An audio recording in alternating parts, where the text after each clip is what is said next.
ان الحمد للہ وحدہ والصلاة والسلام علی من لا نبی بعدہ واشہد ان لا الہ الا اللہ وحدہ لا شریک لہ واشہد ان محمدا عبدہ ورسولہ اما بعد۔ محترم ناظرین، مذہب اسلام نے عورتوں کو جو مقام و مرتبہ دیا ہے وہ کسی اور مذہب اور دھرم نے نہیں دیا ہے۔ عورت اگر ماں ہے تو اس کے قدموں کے نیچے جنت ہے۔ عورت اگر بیوی ہے تو وہ اپنے شوہر کے لیے، اپنے پتی کے لیے آدھا ایمان ہے۔ عورت اگر نیک صالح ہے تو وہ دنیا کا بہترین ساز و سامان اور مال و متاع ہے۔ عورت اگر بہن اور بیٹی ہے تو اپنے والدین کے لیے جنت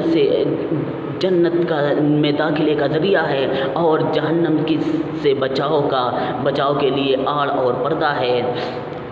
اسی لیے بیٹیوں کے ساتھ اچھا سلوک کرنا چاہیے، ان کے اچھے سے دیکھ ریکھ کرنی چاہیے۔ صحیح بخاری کے اندر حدیث نمبر 1418 عائشہ ام المؤمنین عائشہ رضی اللہ تعالی عنہا بیان کرتی ہیں کہ ایک عورت اپنی 2 بچیوں کو لے کر میرے پاس حاضر ہوئی اور مجھ سے کچھ کھانے کے لیے مانگا تو میرے پاس ایک کھجور کے سوا کچھ نہیں تھا۔ میں نے وہ کھجور اس کو دے دی۔ اس نے اس کھجور کے 2 حصے کر کے اپنے بیٹیوں میں برابر بانٹ دیے اور خود کچھ نہیں کھایا، پھر اٹھی اور چلی گئی۔ جب نبی صلی اللہ علیہ وسلم میرے پاس تشریف لائے تو میں نے آپ صلی اللہ علیہ وسلم کو پورا ماجرا کہہ سنایا۔ آپ صلی اللہ علیہ وسلم نے ارشاد فرمایا کہ جس شخص کو ان بچیوں کی وجہ سے ذرہ برابر بھی مصیبت اور تکلیف برداشت کرنی پڑتی ہے تو یہ بچیاں جہنم سے آڑ اور پردہ ہوں گی۔ میرے محترم بھائی اور دوستو، ہمیں چاہیے کہ ہم اس حدیث کو اپنے گلے سے لگائیں اور سوچئے اس وقت جب بیٹیوں کو زندہ درگور کر دیا جاتا تھا، جب بیٹیوں کو دفن کر دیا جاتا تھا، تب اللہ کے نبی صلی اللہ علیہ وسلم نے اپنی 4 بچیوں کی پرورش کی، 4 بچیوں کی پرورش کی، دیکھ ریکھ کی اور جب وہ بڑی ہو گئی تو ان کی شادی بھی کی۔ اسی لیے مسند احمد کے اندر حدیث نمبر 12498 نبی صلی اللہ علیہ وسلم ارشاد فرمایا کرتے تھے کہ جس کی 2 بیٹیاں ہوں یا 3 بیٹیاں ہوں اور ان کی پرورش کرتا ہو، یا 2 بہنیں ہوں اور 3 بہنوں کی پرورش کی ہو تو وہ اور ان کی اچھی جگہ سے شادی کر دی ہو تو وہ اور میں جنت میں ایسے ہوں گے جیسے میری یہ 2 انگلیاں ہیں۔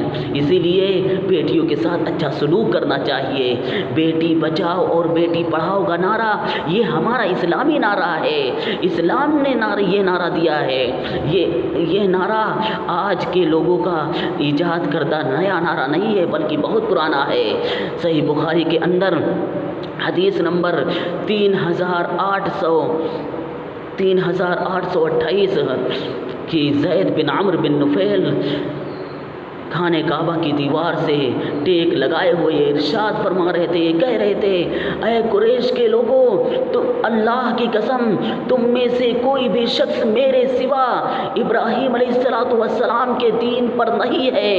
وہ زندہ درگور، زندہ دفن کی جا رہی بچیوں کو زندگی بخشتے تھے اور ہر اس شخص سے کہا کرتے تھے جو اپنی بچیوں کو قتل کرنے کا ارادہ رکھتا تھا کہ تم اس سے قتل نہ کرو، تم اسے نہ مارو، تم اس کو میرے حوالے کر دو، میں اس کی پرورش کروں گا، میں اس کی دیکھ ریکھ کروں گا، میری ذمہ داری میں یہ رہے گی۔ وہ اس بچی کو لے لیتے تھے، اس کی پرورش کرتے تھے۔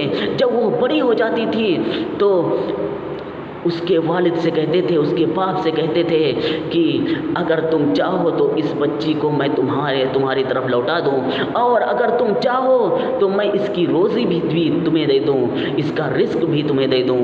تو یہ ہے اسلام کے ماننے والوں کا طریقہ۔ ہم نے آج اسلام کو اپنے دل و جان سے نکال دیا ہے بلکہ ہمیں اس کو گلے لگانا چاہیے۔ ہم نے اسلامی تعلیمات کو فراموش کر دیا ہے۔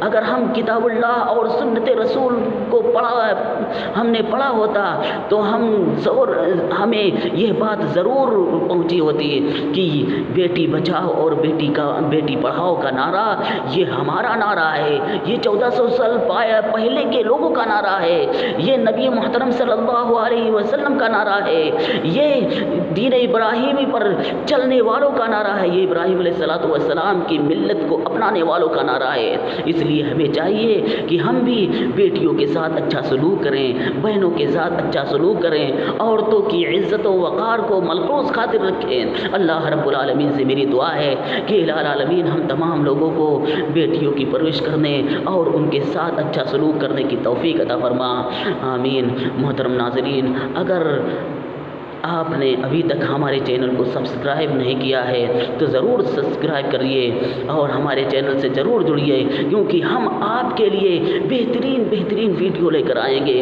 بہترین کتاب و سنت کے مطابق تعلیمات پر مشتمل پروگرام لے کر آئیں گے۔ آپ اس چینل سے جڑیے، اپنے دوست و احباب کو جوڑیے، اپنے رشتہ داروں کو جوڑیے۔ اللہ رب العالمین ہم تمام لوگوں کو سنت کے مطابق، کتاب اللہ اور سنت رسول کے مطابق زندگی گزارنے کی توفیق عطا فرما، آمین۔ وآخر دعوانا ان الحمد للہ رب العالمین۔ السلام علیکم ورحمۃ اللہ وبرکاتہ۔